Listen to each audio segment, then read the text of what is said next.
Неизвестна останува судбината на Југохром од Јегуновце. Повтората забрана за работа е изречена од Инспекторатот за животна средина. Раководството на компанијата заедно со синдикалните представници денеска се сретнаа со министерот за животна средина и просторно планирање.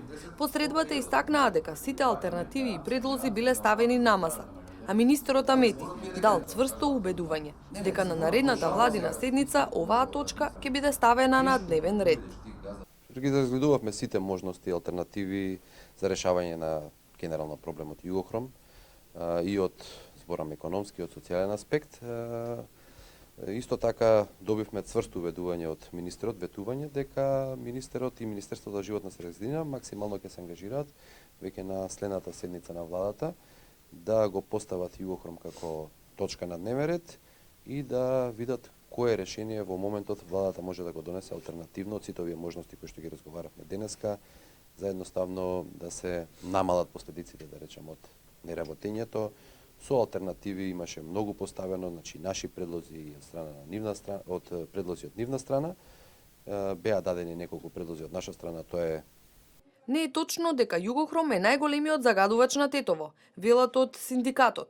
Бараат да се симне забраната, а тие да продолжат со работа. Во моментот, значи, треба да ни овозможи владава ние да работаме. Бидејќи инвеститорот сака да инвестира, али тој не е во можност одеднаш да инвестира 10-12 милиони евра. Значи, тоа е огромна сума на пари. Значи, ако некој, како може да инвестира некој, значи, не гледа никакви приходи, одма да фрли 10-12 милиони евра. Ако некој би бил во можност тоа да го направи, нека изволи слободно да го направи. Од 1 февруари вработените остануваат без здравствено осигурување. Тука се спомнуваат неколку опции за социјален пакет за вработените, но ние како синдикати стакавме дека сите законски можности вработените да примат некаков наград се исцрпени. Бидејќи доколку вработените утре останат без работа, нема да земат ниту една плата што им следува по законот. Синдикалните представници велат дека нема да дозволат над 700 семејства да останат без својата екзистенција, доколку не се најде решение за проблемот. Најавија нови протести.